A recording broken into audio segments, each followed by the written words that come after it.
Welcome to Stories of Brisco and Bradshaw. I would be Bradshaw, and that would be your Chickashaw native, your Chickashaw Hall of Famer, Oklahoma's favorite son, Mr. Gerald Brisco. And we have got a champion that is a champion 80 different times. That's Oh, what I read on the internet. It has to be true. Wow. He's held TNA titles, WCW titles, WWE titles, NWA titles. Most importantly, he took $100,000 from Vince McMahon, and he is the leader, the undisputed leader of the Four Horsemen. He is Mr. Double J, Jeff Jarrett. Jeff, welcome to the show. well, I like how you just finally got all the truth out there, except you lied a little bit. It's more than 80. I don't Wow. think there's a little trivia fact here. I don't think I ever held a TNA title. How about that? Really? An NWA title. We can kind of That get was your old damn company, Jeff. You couldn't talk What to are you them doing into not back booking in your yourself own on title. top? no, we quit using the NWA, but that really coincided when we finally got Kurt on board. I completely stepped out of that title picture, but we're going to have fun here today. I appreciate you guys having me on. We're going to talk some wrestling, RASSLIN, right, Jerry? My favorite kind, man. My favorite kind. And speaking of wrestling, let's take it just a quick memory lane. Let's take a quick jump back to when Double J was a little case. What do they call He was just a lowercase J Double then. He J? was just a J then. What double It J? was just a J there. Now, well, yeah, it was Jeff Jarrett. That's two J, John. So it's still a J. Oh, They stop were with the low, Oklahoma but they math. were lower. They were lowercase J. So let's go back. I got one question. We won't go back into all the way back to your high school days, but let's just go. You started at refereeing, I think, at 18, but my question is, when did you realize, Jeff, that my old man, he's something special, man, here in Tennessee? God almighty. Well, we're going to have to go back really to my childhood. I lived about 10 minutes from the Nashville Sports Arena in South Nashville when I lived with my mom and my dad. Obviously, parents divorced at a very young age, but I would get to see him on weekends. And obviously, he traveled a lot and a little more in the summers, but he was working a program with the Blonde Bombers, managed by, as we know, Nightmare Danny Davis. But old Wayne Ferris and Larry Latham, which is a whole nother story. I got to work with Larry years later, but Wayne Ferris being AKA Honky Tonk Man. there you go. But one Saturday night, a guy that worked for Bobby Monroe, anyway, picked myself up, and my buddy, and we are going to get to go to the matches. And my grandmother, Christine, she was so excited. Oh, my grandson's here and all this kind of stuff. And I didn't want to talk to nobody. I wanted to watch wrestling. And look, I can tell this story now because I'm about half smart to the business, but at that time wasn't smart at all. But they set me and my buddy on the last row of ringside seats. And so, of course, as you guys can relate, what do Larry and Wayne do? My dad is the seller of the team with him and Tojo. They take my dad outside the ring and they beat the shit out of him, and they work literally right beside us. Of course they did. Yes, right in front of us. Danny Davis with the riding crop. Gotta lay that in. He wore him out. I mean, and I was sweating and nervous. And look, I'm 11, 12. I get emotional. My grandmother comes over and all this kind of stuff. Well, what do you think happens? They roll him in the ring. He gives Tojo the hot tag. Tojo comes in and does this. As they get it going, he tags my dad back in, and my dad gets to make a comeback. And that was when I was like, son of a bitch. But I was hooked at an early, I've got 4 siblings. I'm the only one that made a career out of this. I loved it really from the first matches. My first earliest memories were watching on Channel 2 TV in Nashville. It came in on Saturday nights at 10:30, and at Dennis Condrey, Bobby Eaton, Phil Hickerson. There's George Goulas, my dad, Fargo. I loved it. I really loved it from the first time I ever watched it. I really did. Wow. Wow. So there, you're young. You get that up close example there of what our business is about. When did you start figuring out this is a work? I mean, Oh God, did your dad ever come to you and say, Jeff, watch this, we're working out there? You guys will. This is another one. I've told this to Conrad. Conrad really ate it up. But in the summers, again, going out with my dad and spending time with him, and he had an office downstairs, and the bedroom that I stayed in during the summers was right off of that. Well, what is probably a 14, 15-year-old kid. Now this is 81, 82, 83. The territory is like all the territories around are just booming. But the old yellow legal pad, one sheet, a date and the full card. And then the next week, a stipulation with another card and a next date. Now, wait a minute. How does he know that these guys are the champions this show and the challenger the next? I love it. When, just trying to. And so that was kind of one of my first kind of, I guess you could say, real aha moments. Again, being the son of a promoter, Wednesdays was check day. Guys would come by the house, pick up checks. Sometimes my dad would be on the phone and he'd say, come here, the old, as we joked just a second ago, the rotary phone with the long cords. My dad would be pacing in the house. He'd be doing that cord one way and that way. And then he'd say, hold on a second. Then he'd holler for me downstairs. I'd come upstairs and he'd count out this envelope, check. Now take this out there. And I didn't know who I was going to see. Walk out the door and, there'd be guys, and sometimes I didn't even know who they were, just coming in and out of the territory. Then other guys, I'm like, now wait a minute, that was Dundee and Dutch, and now wait a minute, they're wrestling each other. Cars Bulba is now wait a minute, just kind of moments that they're riding together or came by to get the checks together or any of that kind of stuff. So little bits and pieces. He, even the following summer when guys would come by and there for a while in his house, they did a lot of the bicycle. They did the 60-second promos that would go inserted into the show, and they would have heels and baby faces in the same room. And he'd just tell me to leave. Hey, get lost. Oh, okay. They're going to be doing some stuff in there, just so little bits and pieces. So it wasn't really till the summer going into my junior year of high school when he was going to let me, because I was pulling the rings, and toward the end of the summer he said, hey man, I'm going to let you referee in all this. And that's when he remember Frank Morrell? I don't know if you guys remember. I love Frank Angel. Frank Morrell. We rode, and later he was my riding partner. We rode for 7 years about every day. And what a great guy to ride with. I mean, information, knowledge, is smart, great teacher.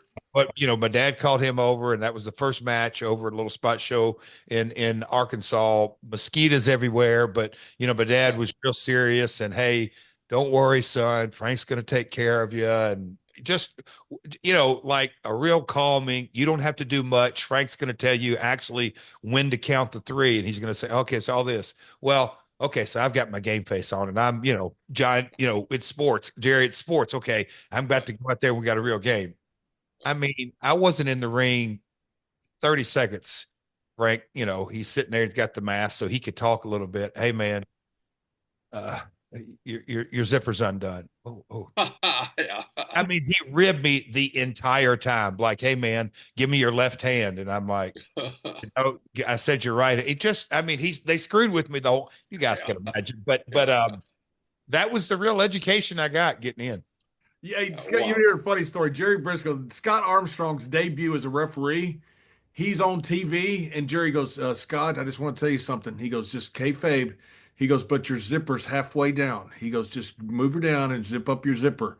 And so Scott's on television trying to get his zipper up, and he goes, get your hand off your unit. Your zipper's not down. Yeah. So apparently that's an old rib by these mean people like Mr. Brisco. Right. Yes. Poor innocent child taking advantage. Yeah. No, but all good. Your grandmother was Christine, which was win the Hall of Fame, and it was wonderful to hear that in induction. Your father missed the ceremony, by the way. Which we got to discuss. But your other grandmother, I read on the internet, which has to be true except for the 80 titles. Apparently, it's a lot more. Was she a worker also? No, I mean, I don't know. They had something on the internet where there was another relative that was a worker. So they're all related, John. So yeah, it was a Welch, a Full, or something. Never mind. What of that? But no, Christine. She used to say, "I do everything but wrestle." She would help sweep the floor, whatever. But yeah. But on the other side, you didn't have any wrestlers on the other side.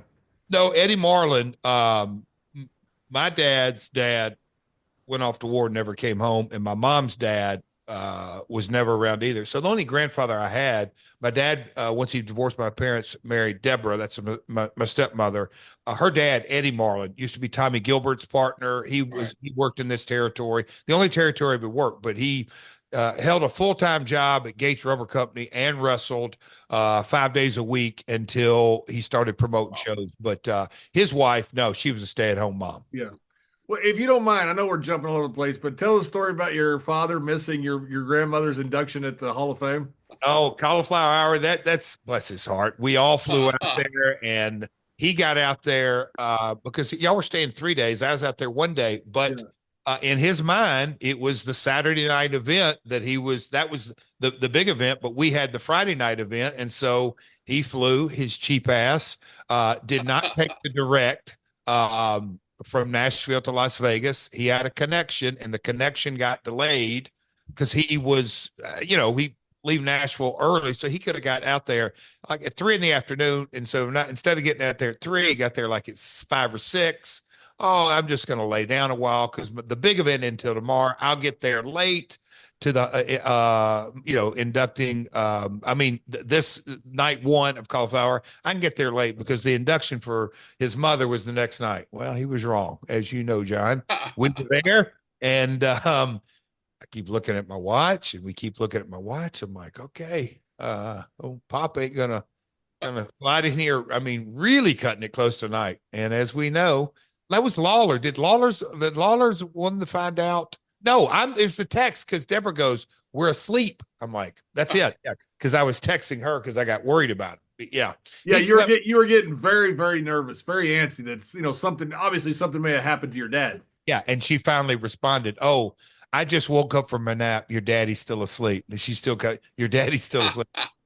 I guess he ain't making it, guys. So he showed Lawler the text, and Lawler reads it out to everybody in the crowd. It was a huge pop. In a lot of ways, that is so Jerry Jarrett. Yeah. I mean, just sometimes, and not all the time. No, I shouldn't say that, but sometimes. Yeah, I've always known your dad. He was very prompt and on time all the time. He So would keep your ass out. I know. I work for him. Sometimes he would get in Jerry's world and he wasn't coming out for a while. That day, his delay in those flights threw him for a loop. And he said, "I'm gonna just lay down for a little while. I don't have to be there to he did a snafu, but all good, all good." It was the progression was the best part. Is you sitting over there worried, something like we all do with elderly parents. You're worried something's happened to your dad. Then all of a sudden you bust out laughing, and you go and show the text to Jerry. Everybody had a good pop out of it. Yes, of course, of When course. you were refereeing, was your goal the whole time to get into the business as far as a wrestler? Was that your entree into it? Why did you start as a referee? He wanted me.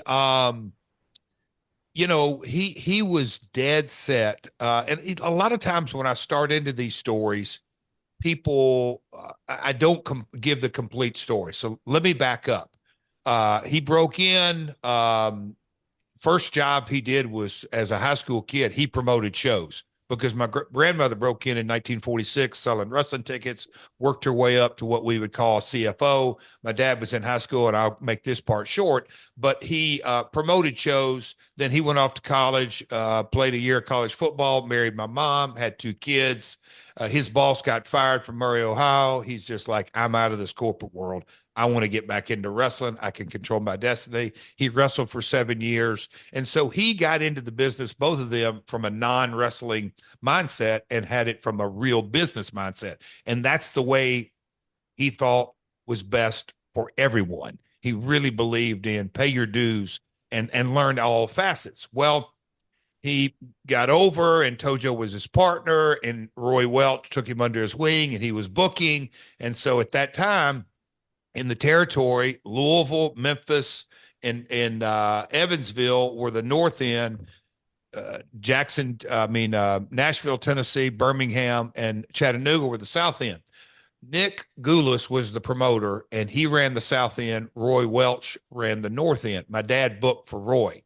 Well, my old man's side was much more successful than the South End. And my dad, to the day he died, said it was for one reason. And look, we can all kind of relate to this in certain ways because you see it not just in wrestling, everywhere. George mandated that his son be on top. Unfortunately, George didn't have a choice in that, but Nick, rose-colored glasses, I mean, there's a legendary story where Nick made Harley Race wrestle his son George to a 60-minute through, and I guess 30 minutes. No. 30 minutes into it, the crowd is saying, Harley, my God, we know Nick told you what to do, but just beat the young bastard. The people regurgitated it, but there's a lot of bad stories and crappy payoff man and all kind of stories. But my dad said the single thing that put him out of business was his rose-colored glasses of how he promoted his son. He could not, that screwed everything up. So my dad was on the receiving end of that and seeing that. Well, along comes Jeff, and he did a 180. And look, I am very grateful, but we went a time without speaking. We really butted heads. It was not easy, but in the early years, he went out of his way to make sure that he singled me out. He made it as hard as possible for me to do anything, but by design. And he would tell me that at times of frustration. He's like, son, the last thing I can do is make it easy on you or give you a handout, because it will come back to bite you in the ass and you won't have a career. So when I first started the ring, he told me the tricks of the trade and how to get help and all that. So the ring, I've sold concessions. I've put window cards out in town. I've done all kind of odd jobs.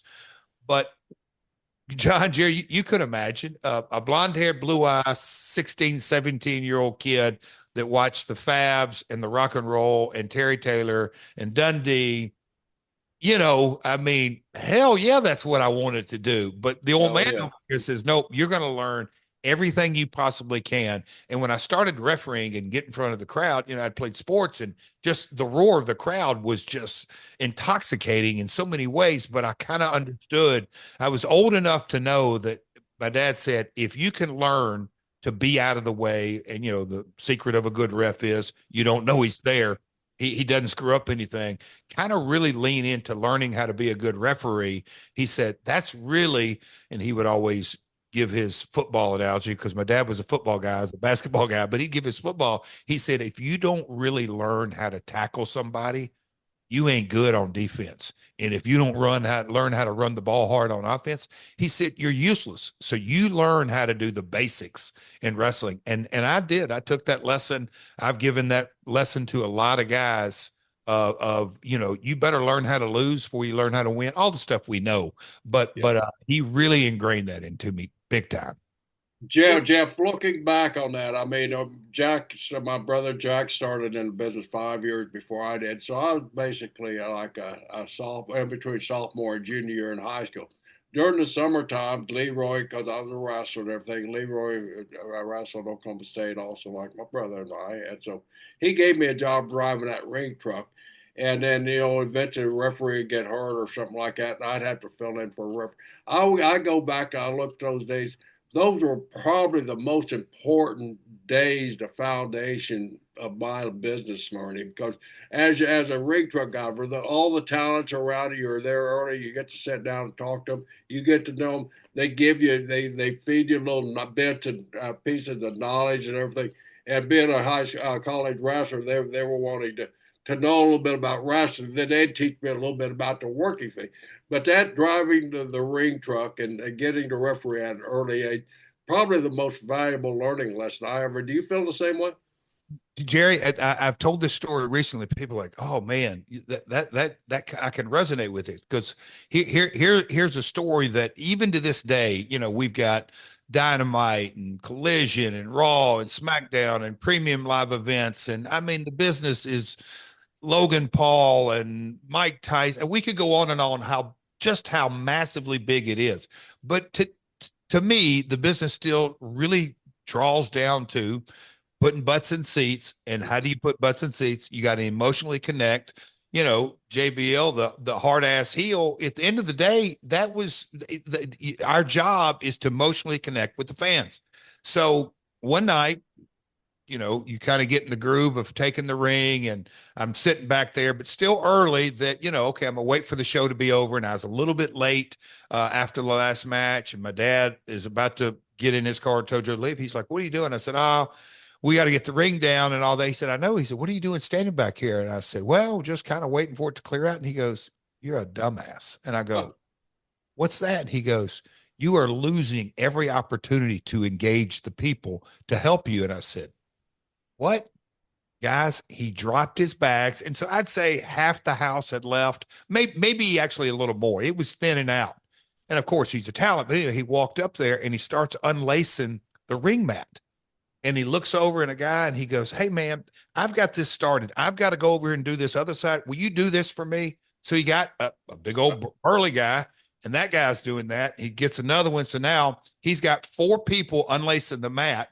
He jumps up in the ring and he said, "Hey, kid, get over there." Upset. He said, "When I twist, you twist." And now they start doing the ropes, doing the ropes. Before you know it, there's like 6 guys undoing the ring. My dad's over supervising. He tells me, "Go get the freaking truck, blah, blah, blah, blah, blah, get it backed up here." We had the ring out of there in a half hour with 8 or 10 fans, well, quote unquote, helping us. But the lesson he taught me was really engage people. Don't sit back and wait. Engage people. And then he went on to a long Jerry Jarrett sermon for, I'm not kidding you, for years after that. He would say, "Hey, remember when I taught you how to really take down the ring?" I'm like, "Yeah, here we go again." He goes, Here we go. "But that's the basis of the business, learning human connection." Because he said, if you really understand that, you're going to know how to piss somebody off. You're also going to make them, have them feel as a baby face, just all those tricks of the trades. And my dad Lawler liked to used to see my reaction listening to my dad's sermon for the 1800th time, and Jerry just sit there and giggle along, and then he would feed my dad a line, and then finally he'd catch on to it and said, "Lawler, just back off." But anyway, he's trying to teach how the business is. But I do the refereeing, pulling the ring, understanding like the emotional connection that our fans at a picture table. That's another whole lesson that, man, we could talk for hours, but at the picture table, signing pictures, listening to fans and their feedback, it's invaluable. It really is. And the musicians of the world, being here in Nashville, and I've always kind of picked their brain, but the 3 of us can hear music, and we're going to hear one thing. A studio musician, they really are hearing something completely different than we're hearing. It's because they got a trained ear. If we can train our ear, I tell young guys, if you can train your ear to really listen to what the crowd is responding to, you're on a different level. The guys that we were working with, being the promoter's son, sometimes that's good, sometimes it's bad. How did they treat you? Was it a good thing or was it a bad thing with being a promoter's son? It's on a case-by-case basis. We referenced Frank earlier. I had back in the day, I have run up on different conversations where Frank would be going, "You hang around here long enough, you're going to find out who's got the silver spoon around here. It ain't that boy." We did an angle in Texas at Sportatorium where Phil Hickerson as P.Y. Chuhai was supposed to strap me with a belt and all this. And the baby faces weren't supposed to save me until my dad said go. And so Hickerson's in there legit. I know it sounds like, but he's like, "Hey man, you know what's coming. Your dad's got to light my ass up if I don't lay it in." And it kept going and kept going and kept going. Little things like that. Again, I'm going back to the George Goulas set of circumstances. Most of the guys understood that, hey man, Jeff don't get handouts. So it was pretty cool. Danny Fargo, I don't know if you remember him. I think this is my first year. And look, I was a young punk, and I'm sure just by being me, I might have said something wrong. He said, "Come back." He said, "Fire on me. Shoot me off, go for a backdrop." I went over for a backdrop. He kicked me as hard as he could right in the face, spurting blood on that. So there were little instances like that here and there that people, but it was all good. I don't ever look back on any of it like, this guy was an asshole, because I was the promoter's kid. Jeff, when did the time come where it was time to give up the striped shirt and the keys to the ring truck and lace up some boots? How did that come about? Oh boy, territory days. April of '86. We'll go winter of '85, going into '86. The talent at WrestleMania, what that was already through WrestleMania 2, 3, 4. The territory business was essentially over. But in Memphis, we were getting paid. We were still chucking along for the most part. And Lawler wanted to rest. They thought it was best to take a rest, and he'd done a loser leave town. I was playing college ball. The season was about to wrap up. My dad, I'll never forget it. We're in Sanibel Island, Florida, on my little brother and sister's spring break. I'd finished. Anyway, I was down there, and just the conversation was taking place that, hey man, we've got to do something and turn business around. And Jerry, we need to bring you back. And so we got to figure it out. And so, like I said, I was wrapping up my college freshman year of basketball. So I was just going to do an angle on TV as a referee and get beat up. And I was going to be the catalyst for Lawler to come back, because my dad was going to come to save me, and Dutch was going to come out, and all this kind of just a hot angle. So we shot the angle.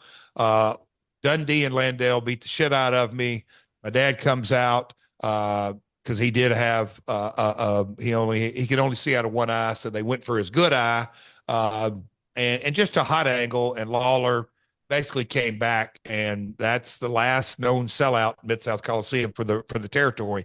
But the angle just exploded. It really, they're rocking and rolling, and Lawler and Dad get together and said, "Hey man, Jeff, pretty sympathetic," and I was still went as Jeff Leonard. Why don't we have Landale, Dundee, and Tony Falk, who at the time was doing the loser gimmick. He had lost 0 in 300 matches or whatever the string was, has come along that hey, if there's one guy I can beat, it's that referee Jeff Leonard. But I'm going to tell the whole world his last name ain't Leonard, his last name's Jarrett. And then Dundee piled in, and so okay, it's summertime for Jeff.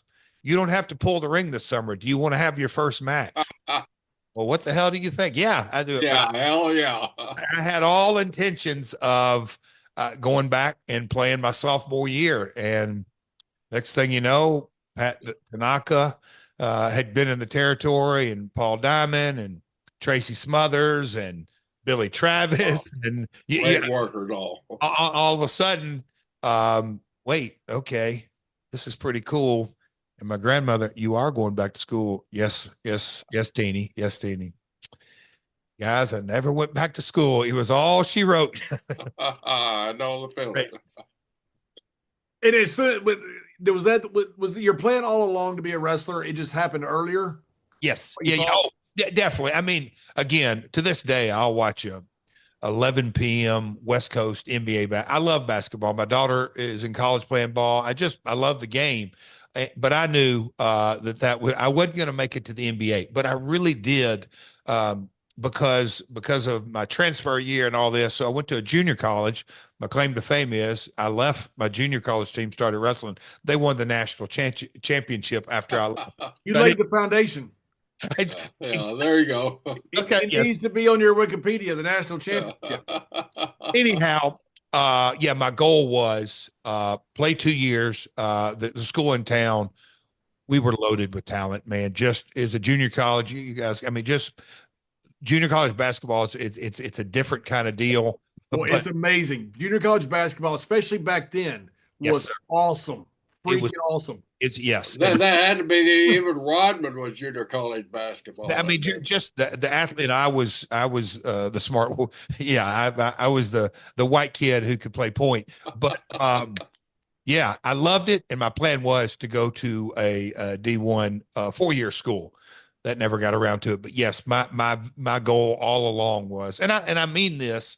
I mean, literally, when I saw the Blonde Bombers, and I would stay with my dad and put in videotapes of all, the Hulk Hogan's first promo. Michael St. John voiced it over. He stands 6'8", 305 pounds, and they panned up on him.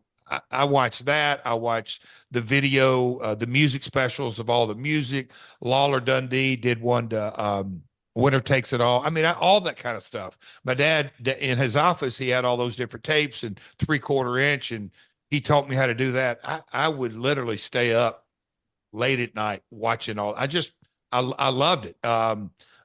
Another story, when I was a kid, my dad had that big C-band satellite, and he only had it wired to his bedroom, and I'd go out there in summers, and I would go back there, and I found wrestling. It was out of Madison Square Garden, and the Vince tape. I mean, I stayed glued to that. He'd come walking down the hall. One time he came in, and, what are you watching? And in my mind, remember, this is when Mania had taken off. They were not just the opposition, they were killing the business. They were doing this. Oh, nothing, Dad. Are you watching wrestling? Yeah. Yes, sir. Let me watch that with you. But in my mind, I'd heard they were the 4-letter word. I mean, they're killing the business. They're exposing the business. They stole my talent, blah, blah, blah, all that kind of stuff. So, yeah, the hate against New York, as everybody called it, was unbelievable. New York. Well, it wasn't WWF. It was New York wrestling. That's right, New York. It was always referred. I even, I'm going through some of my old books to clean out my setup, and I'm leaving for New York. I never was leaving for WWF. Leaving New York, going back to Tampa. That was always. You're right, Jeff. New York. And for years, to this day, hey, do you work down in Memphis? And I gave up on it. But for a lot of years, I'm like, look, Nashville is my home. I'm not from Memphis, guys, but in a lot of wrestling people's vernacular, it's Memphis, it's Tampa, it's Charlotte, it's New York, it's Dallas, it's Portland, it's LA, San Francisco, it's the city. Yeah, and who trained you? So by the time you got in between after your freshman year, had you already been trained? Was it Tojo that trained you? Tojo, just the selling. He came and he'd watch. But Tony Falk, and my dad a little bit, but Tony is the one who came out in the hot barn. It's hotter. God, it was, hot summer, and, but in a tobacco barn that they set up a ring, and it wasn't even the nice quote unquote horse barn. It was the back barn that he had plenty of room in. It stored hay in and tobacco. I mean, just hotter than hell. But yeah, it was Tony Falk who, just the real basics of a sunset, small package, all that kind of stuff. Tojo just did the simple stuff. He said, come here, pinch the ear this ear, grab it, just the simple stuff. He would grab places on me, but we would do it in front of a mirror. We'd do it riding up in the road, and he'd talk it. As a young kid, I was just, again, playing sports is, to me, and I try to tell my kids, so valuable because you become teachable and coachable. I was trying to soak it up so much. But I don't think I can tell my training story. So just the real basics. And Tony was so good with me. And after one of my second matches, he goes, Lawler said, man, you sell like your old man. He said, that's just genetic in you. But I got lucky.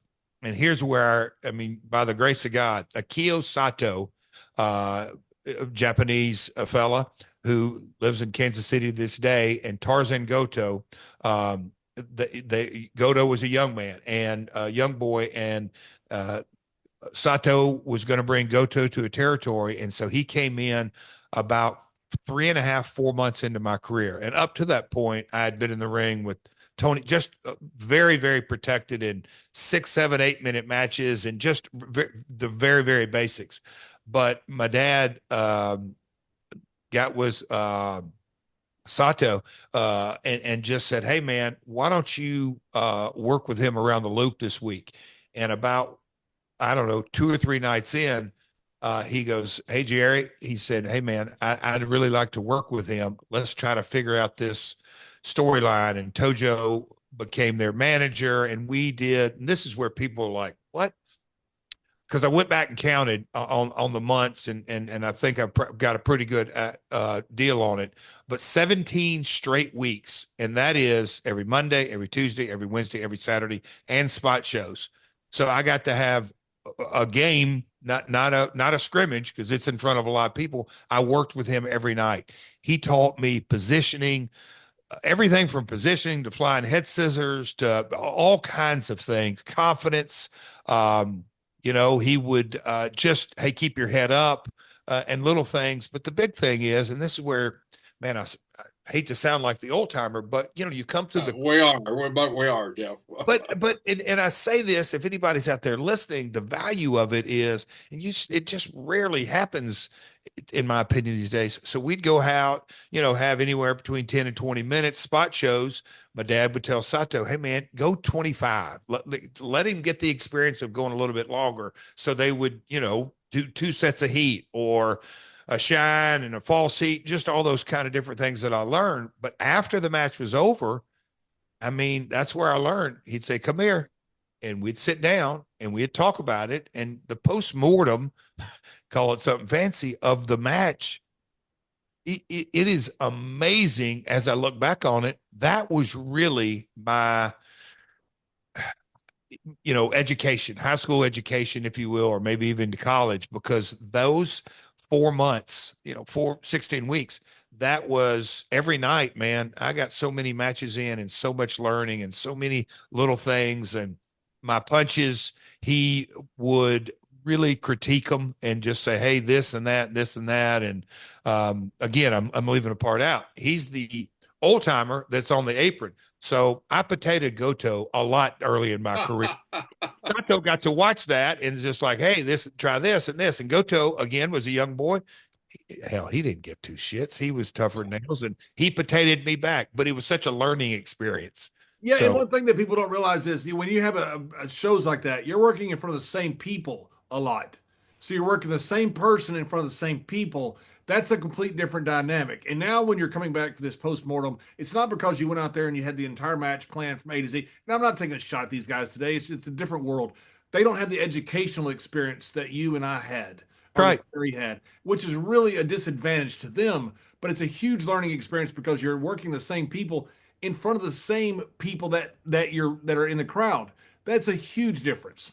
Well, to this day, no matter what it is, when I'm handed the time, my brain goes to what story can I tell? What are we telling tonight? And that was all from that entire education. And I often tell guys today too is, look, you didn't have the opportunity to work on Monday nights in front of the same people to really learn. You better tell a story, because if you use the one as last week, but what you do have is you have YouTube and a library. You can go watch everything. Wow, everything, man. We didn't have that.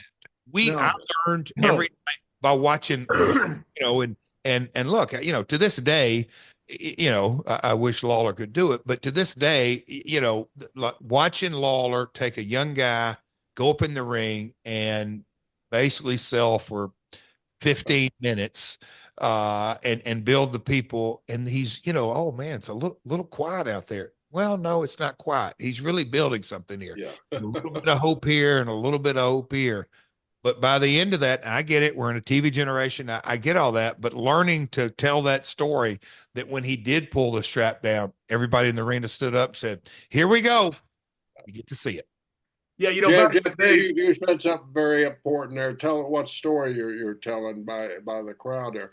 And, you do it on a much higher level than I do now. I go to a lot of these independent shows, and guys will come up to me and ask me for suggestions. I said, the first question I ask them, you probably ask them too, what story are you trying to tell? And then they kind of look, gaze, and you think, oh, no. Well, do you have any suggestions? Hell no, I don't. I'm asking you. It's your match. What story do you want to tell? Then I can help you put everything. Well, I don't know. Well, let's sit down and figure out. But you get the same feedback when you're out. Yeah, well, and that what I try to is, we just did in Middle Tennessee, Pro Wrestling Entertainment. My buddy Jason James is the promoter, and he runs shows, and he's successful with it. But I get there and I'm signing my autographs and go back, and guys will say, "Hey, man, you watching my match? Watch my match." And there were 7 out of the 4 match. Out of the 7, the 4. By the 3rd time I gave that advice, I said, "Hey, match 1 and 2, come here." I said, I'm giving these guys the same advice. And I said, the story, but I said, at the very beginning, I hate to tell you this, guys, but when you walk out and this is a fundraiser, that it is in Ashland City, Tennessee, and you don't have a TV vehicle, and all the assumptions you're making, they have no idea who the good guy and the bad guy is. Right. I said, establish Amen. that first. I said, if you don't establish that is, they don't know if they're booing or yelling. Just the little simple things. I get it. The business is completely different, but the basics, I don't believe I don't. They're never going away. The basics, you still got to tell the story. I don't care what level you're on. You still got to have a story. Yeah, it's like when Raw ended a few months ago, whatever it was. Roman Reigns was calling Paul Heyman, and the phone had been disconnected, and that's how Raw ended. And I thought that's freaking brilliant. I mean, who does not? That's just pure drama. Now, it's not an either or. People look at the old guys like us say, "Oh, you guys don't want to have good matches." No, it's not that. It's if you got to have a good match with the drama, because the drama is what makes the story, because they have to care about you. Yeah. And the lessons, boy. I love doing this. I got to come back. I'm just telling y'all that. I'm coming back for another episode. Please. But because people will, I hope, watch this and catch on at some point. No, but there would be different talent that would come through. Again, I was born and raised on watching Lawler in the main event, and always tried to absorb so much of it. But he would, different guys would come in, and I just remember the Bam Bam Bigelow story. Bam Bam, crazy athlete, man, just so good at an early age. And Lawler would tell, I don't say the exact same story, but he would tell basically that same story that he would tell with whoever it may be. But the athleticism of Bammer in that comeback took things to a whole nother level. And you just go, okay, it's the same basic story, but man, that's where I'm talking. We're talking about, you got to tell that story. But if you have the athletic ability of a Will Ospreay that can do so many different things that a lot of us could never even dream of, it just takes things to a whole nother level. But the foundation of telling that story is just vital. And one of the other things that's so amazing is, I tell people all the time, Lawler selling out Memphis for 52 straight weeks. That is unheard of. And you did the same thing. You're there selling out the same arenas week after week after week. I saw Finley and St. Clair do it over in Europe. You've seen it in different territories. You see Wildfire do it up in the Carolinas. You see the Briscoes and the Youngbloods do it, up there.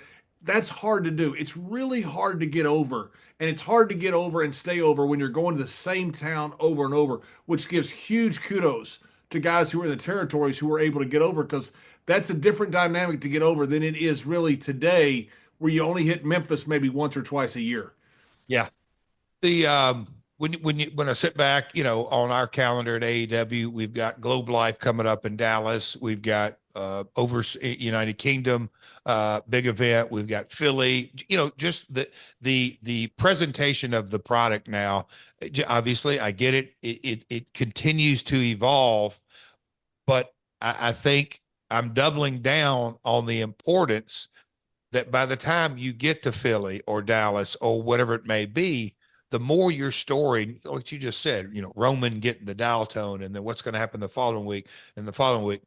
But, so whatever, and we'll use that as an example. By the time Roman grabs Paul Heyman by the tie and is about to punch him, all that backstory is sucked into this one moment, which makes the story that much more vital. And that's kind of what, the episodic week to week back in the territory days. Yes, it's changed, but the storytelling, you got to tell it differently, and you use cell phones and Instagram and Twitter and X and all those different mechanisms, but they're all, to me, distribution points. We just deduced it on Saturday morning, but now you have the whole playground of ways to distribute your content. You still land back on building that drama of the babyface kicking the heel's ass. That's simple. Jeff, you guys were pretty hot in the late 80s, and Dallas got a little bit hot. Say Dallas, WCCW got a little bit hot with Al Perez when he came back and Embry was booking. But then it faded again, after the Von Erichs, Freebirds. You guys stepped into Dallas. What went all on with that dynamic? Because that was a kind of a unique time. It seemed like a good partnership, but it ended up not being, right? Well, man, that was my first taste of quote unquote big money. WCCW, as the world knows, they were really the first ones to get into international syndication. And in a lot of ways, they were the first one to really blow it up syndication wise. Vince, when he went nationwide, he went town to town, TV to TV, and he was paying for TV. That was his business model.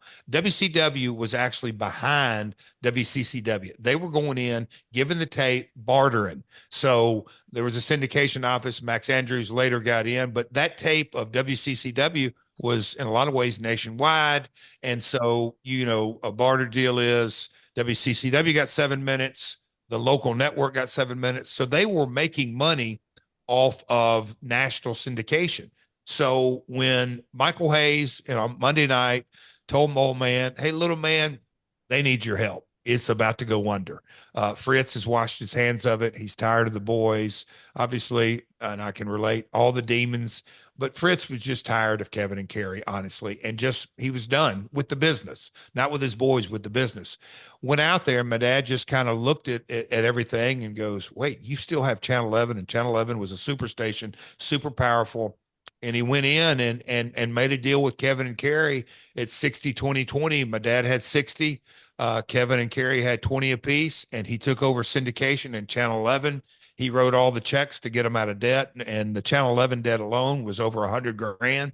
So got everything back to sea level and focused, and Chris Adams became a spot show promoter and a couple other guys. But they got that Channel 11. The big thing my dad did was because they had to create basically their version of Monday Night Raw for our today audience will understand it, Raw or Dynamite or whatever it may be. And Friday night was the live event that was syndicated around the country, around the world. The Saturday morning show was what put butts in seats. We shot it on Saturday morning, aired on Saturday night, and that was what got the people to the building the following Friday night. He made Saturday morning free. It started filling up. They made a boatload of money off concessions. And that thing got rolling. And my dad, because my dad was still doing Tennessee, and at this time, he actually was getting into another one of his business, putting in road, water, and sewer. So his time was split a lot, but Max Andrews and Eric Embry was obviously booking, but I was kind of my dad's right-hand man, and he started cutting me in on some of that syndication money. And things turned around. Eric Embry's booking was good. They knew that they had to remove the WCCW name and get the USWA name in there because of the syndication, because he was never going to own WCCW and all that kind of, it was a bunch of red tape, but he turned it around, did a great angle, I thought, and got things up and going. And to this day, me and Kevin are buds, but he was in a tough spot because baby brother or Kerry looked at it and was making decent money, but Vince had been chasing him a long time. And finally, he's like, all right, if I'm ever going to go to the WWF, now's my chance. So Kerry decided to tap out and go for the big money. He did that. So kind of left Kevin alone, in essence, for the first time in his career. And when he did that, Kevin was like, okay, this thing's up running money. I'm going to take this thing back over. And that was the miscalculation. He went in, and my dad, he probably thought there was going to be a big fight. And my dad said, I'm not fighting you. If you want to do this, then have at it. But I'm not going to spend all the profit I'm making on legal battles, because he went to his attorney, and his attorney goes, this is a slam dunk case, but they're going to litigate it, and you're in Texas, and you're battling a Von Erich, and blah, blah, blah, blah, blah. And my dad said, well, is the better strategy to go home and let it burn to the ground and come back and see if I can get it? And look, my dad, in a lot of ways, took a calculated risk, and what happened really happened, but there was nothing left to go back.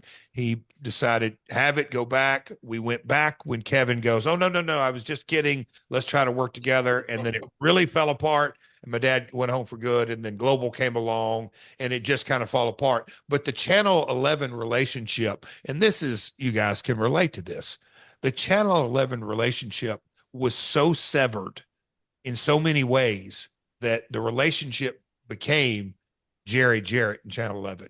And when he tapped, in essence, it was game, set, match. Yeah.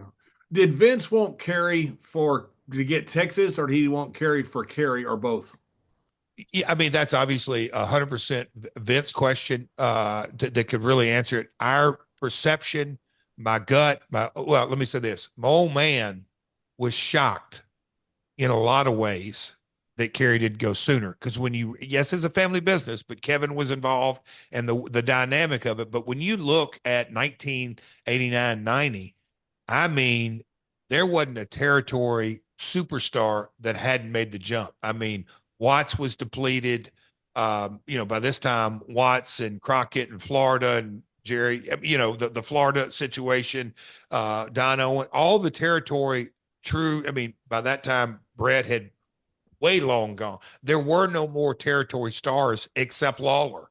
And so that was the thing, the head scratcher to my dad. Why it took so long? Yes, Kerry had the accident in his foot. But Kerry really hung around a lot longer from a financial perspective than I think anybody really understood that he could have gone a lot earlier. And man, you kind of think of a Kerry pre-accident. Ooh. Whoa. The potential. I mean, I mean, to me, he's right up there. Yeah. I always look at him above Warrior.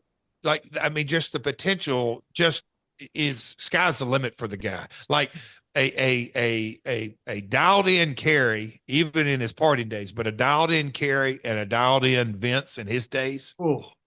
Wow. You've been around, big stars, and you're a big star, but you've been around huge freaking stars. There's an aura around some of these guys. Kerry Von Erich, people that never met him, he had that aura like a rock or somebody. It's ungodly. When he walked in a room, you knew somebody important has walked in this room. I learned that, I'm getting goosebumps because in the Sportatorium, the first time I teamed with him, I go, okay, that's a different pop I just heard. Oh yeah. Yeah. It's just like you could feel those too.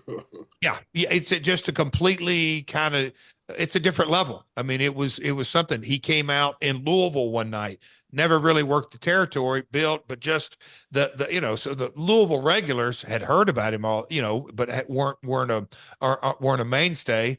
And here he comes down the aisle, and you just go, okay, yeah. Here's this a guy on a different level. Yeah. Hey, before that, we have to go, and the leader, being the leader of the Four Horsemen, you have a lot of responsibility. So, but I've got to ask you about this because we want to have you back on. But I've got to about this: the time that you held Vince McMahon up for money. I think it's one of the greatest stories in the history of the world. Please tell us this story. It is gotten so far down, but God bless us, guys. That's what wrestling does. Oh, I love it. I love it. Without question.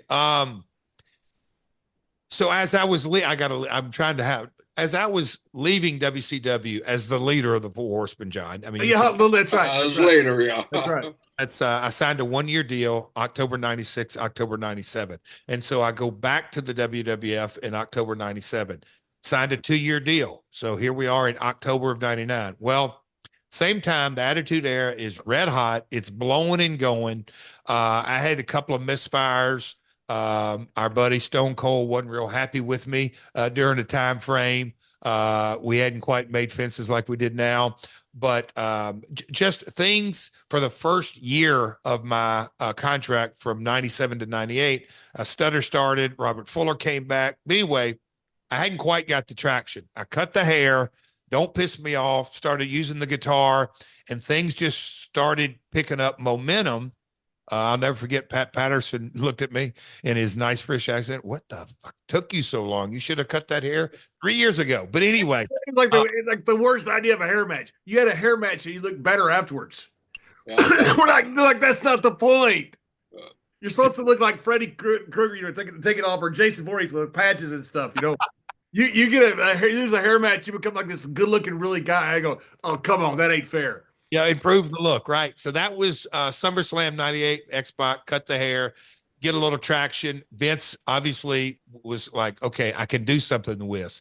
At the same time, as I said, the Attitude Era is just blowing and going. And DX, I mean, they had I mean, when I tell you hitting on all cylinders, and when you're there and living it, you were, John, yes, you had Rock and Stone Cold and Kane and Taker, but in a lot of ways, DX defined the era in so many ways.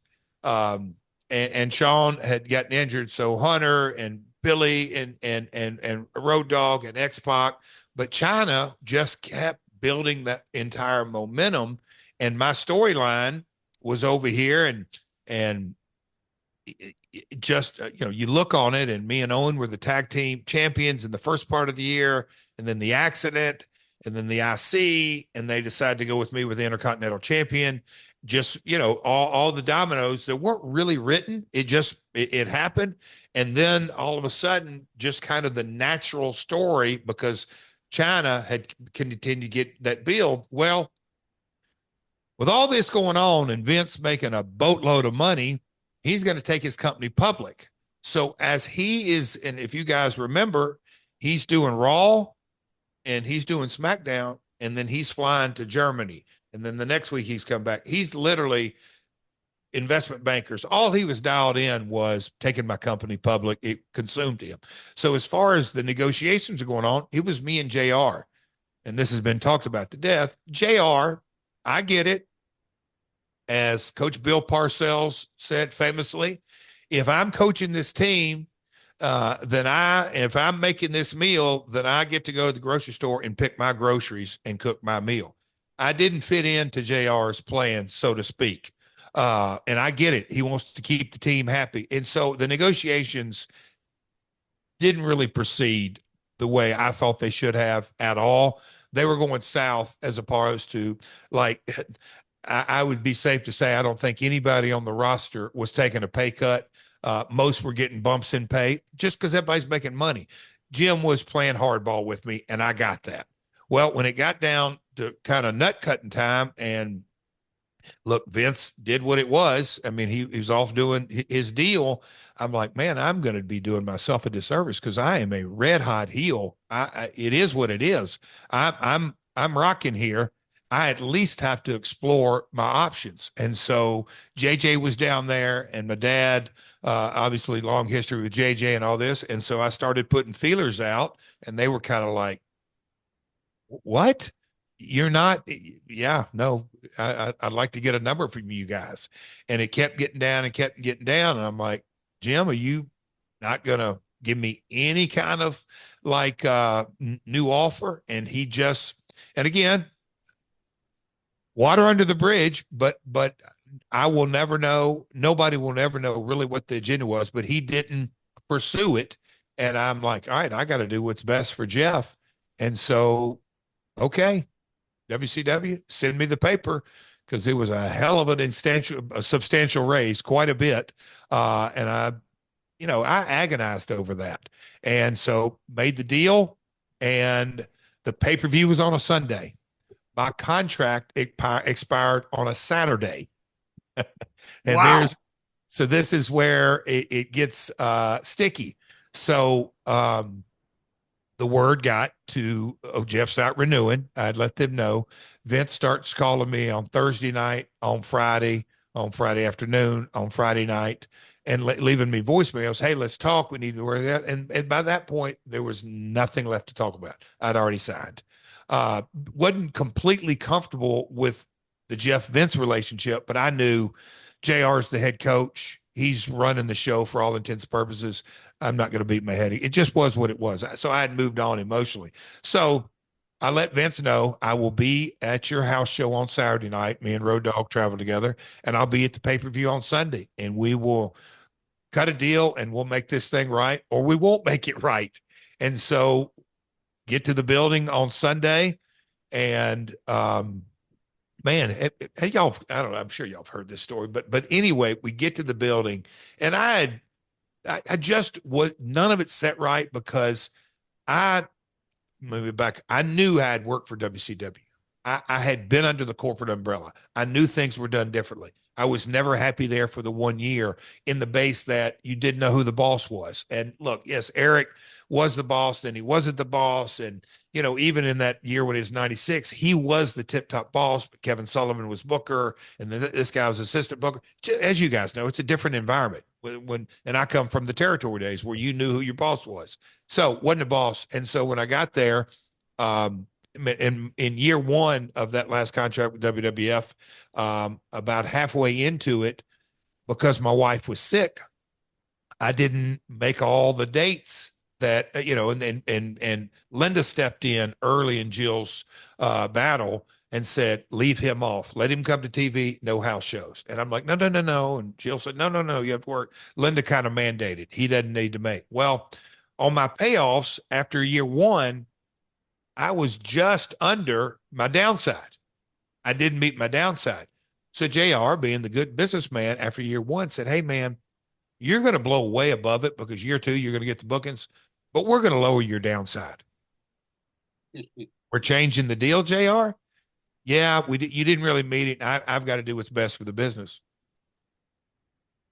But don't worry about it, Jeff. You're going to get booked. You're going to go blow through it, which I did. But that was the point. So when I got to the building, that perked back up into my brain, and I was not really happy about any of it, about the contract and like, why are we doing this? And look, Road Dogg, best friend to this day, and he's talking and he wasn't happy, and you guys can imagine him, on a scale of 1 to 10 being about a 13 or 14. He wasn't happy with the circumstances, and I guess he let JR know it a couple of different times during this time frame. But anyway, it was a mess in so many ways. But I was there.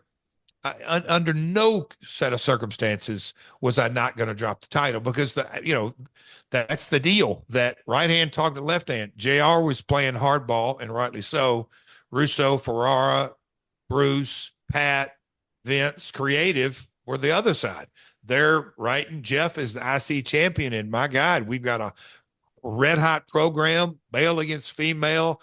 Jeff is going to tear the house down, and it's the perfect guy to drop it for the female, and just all that storyline.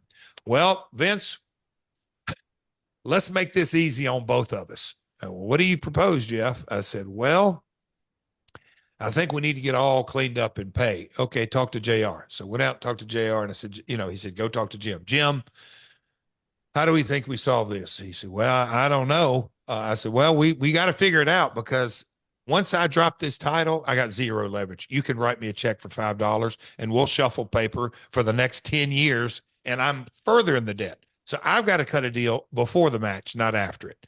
Okay, that makes sense. That makes sense. I said, all right, I think there were 3 or 4 pay-per-views in the pipeline. And I said, let's figure a payoff of this one and this one and this one, whatever it may be. We need to come up with that number, Jim, if you want to think on this and come back to me. So he came back to me, and I said, we got to factor in tonight's pay-per-view too, right? Yep. He said, that's kind of going to be a separate issue, but let's figure all this out. So he did that. And so he had to go back in. I assume, hey, Vince, this is what he wants. He wants to get cleaned up tonight. Blah, blah, blah, blah, blah. What do you think? Apparently Vince was fine with that, understood all that, came back. And at this time, Terry Taylor has been told he has to join the conversation. I said, okay, Terry, what do you got to say about it? He said, I'm just ears. All this. I said, I get that, all this. So Jim throws out a number, and I said, okay. Jim, you remember last year when I got cut, but really didn't have to? Yeah. I said, let's put the shoe on the other foot. I want some of that money back. I said, so whatever that number you came up with is, we're going to double that. But I said, it's your call. It's your call. It's totally your call. And if y'all don't want to do it, I completely understand you want to do it, because this is your belt. It's not mine. Anyway, went back into Vince and said, came, and here's your tonight's payoff, and here's the number. We agreed on a number, and blah, blah, blah, blah, blah. I said, okay. I said, I guess it's okay for me to go get my bag. And JR said, yeah, kid, let's have a good match. I said, oh yeah. One last thing. I said, I want the check written from Gun Arena. As from the venue, Cleveland, by the way. Cleveland. And so, no problem. And remember old Matt Miller? Yep. Yeah. Sure do. Matt was, he was marketing rep of Gun Arena at the time. That's right. He worked for WWE. He worked for Gun Arena. Yeah. So anyway, all of it went down. I went and got dressed. Bless China's heart. It was a big night for her. And in the back of my mind, the night before, I'd kind of gone through the match in my mind and get with her. And we're going to do this. It's going to be great. And Pat Patterson had, again, he's always thinking business. The finish was, I go over, and everybody knows or not everybody, but the smart mark section. So the word had gotten out, this is my last night. And we do a finish where I go over like, that gum. We screwed them. We swerved them. And I didn't use, I don't know, there was some kind of technicality, and Teddy Long restarted the match. She beats me. But before the match happened, I'm back there warming up, and here comes Vince, as you guys have always seen him, three-piece, big breasted, all this, opens up his shirt pocket, hands the check, Gun Arena, all this. Shook his hand. He's like, shook hands. They looked at me, and then he's the one who initiated the big hug, and he said, I really appreciate you doing business tonight. Go have fun out there. Do what you do. Oh, like, now was the check from Gun Arena or for written at Gun Arena? No, it was from Gun Arena. They wrote it out. I mean, the house sold out. They had the cash. So gotcha. Yeah. But those are the kind of moments that, and not just because it was Vince, but the relationship between Vince and my father, and the generation, and the businesses in my blood, and all that kind of stuff. It's like, this may sound crazy. This may be a good little stopping point for the episode. Had I not done that, I don't believe Vince would have respected me. That's what I've always wondered. I've always wondered that. I just don't think he would have. I don't. I mean, look, I went on and did TNA and this and that and this and that. But when the time came and when I was available, I went right back to work for him. I mean, it was just kind of the reality of it. So I do, and we, hell, 2018, 19, 20, up through pandemic and all that, working late nights and this and that. And anyhow, I do think the core of the business is the business. As you guys are telling stories, it all reverts back to, it ain't freaking winning and losing and this and that. It's all red ink, black ink, butts and seats, the business of the business. I do. I truly think that. It says a lot that Vince brought you the check himself. Yeah. If he could have been a dick and had JR bring it to you and not say a word to you, but he brings it to you himself. He hugs you, and that's pretty cool. Yeah, I mean, and look, 1,000, my attorney, I mean, he was just like, you're going to do what? And I go, what's the thing that's going to happen to me? Like, the worst thing. I don't get paid for Sunday. Oh boy. Okay. I don't get paid. Look, I knew when I signed with WCW, it's all on the table. Now I can fight it. Can't shuffle paper with a multi-millionaire promoter. Are you freaking kidding me? It was what it was. So that's when I look, I was 30, whatever, mid 30s. Yeah. I was 33, 34-year-old man. All of us, when we were in our mid 30s till we're in our mid 50s, the wisdom that we've gained just by living life. Yeah. I got to think, looked at me like, listen, yeah, okay. I get it, JR, because when Vince left the voicemails, he's like, Jeff, I've been out of pocket. I have not been available. I have not been dialed into this. Can we talk this out? Can we figure something out? I understand your frustrations, but let's discuss this. Not saying that, I mean, look, I know better than anybody. I'm not no main wheel in the cog, but he wanted to do business. And look, again, there's something about second generation and third generation and being around it and diving in. I know that for a fact, because when I did go back, just kind of we're lifers, it is what it is. But yeah, it was that story. Conrad says, yeah, you held him up with a pea shooter. At the end of the day, Vince didn't have to pay nobody a cent. And JR knew that, and I knew that. And, that was the reality. He didn't have to pay nobody he didn't want to. What was I going to do? Right. And was JR hot? JR, I guess, said in his book and a couple of different days, it wasn't one of his better days at the office. But to his defense, as we all know, if you're coaching a ball team, you better keep your QB, really happy. Look at Aaron Rodgers. He got the damn coach fired this year.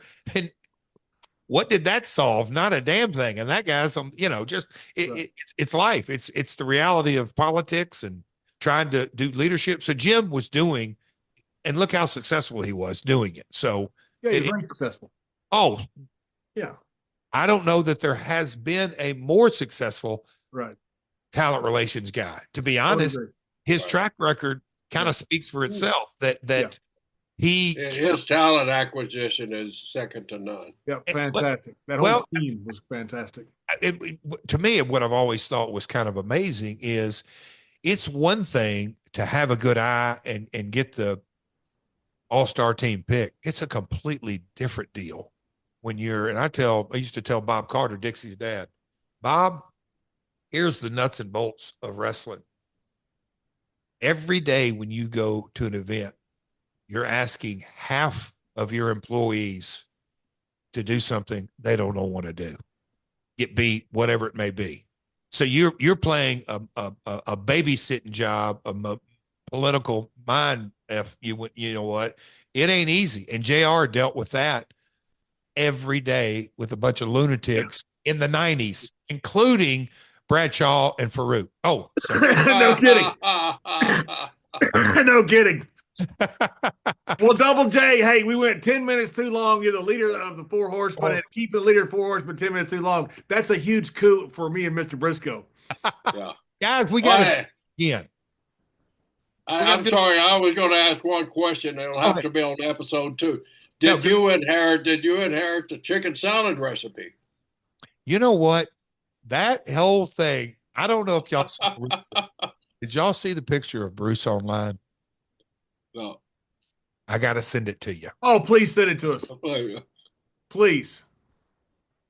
There's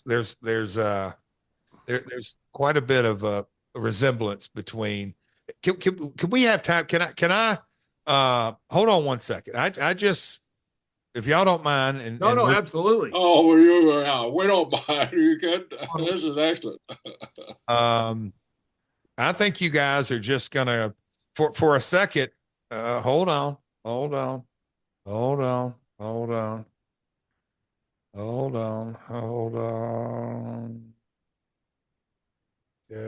Yep. Hold on.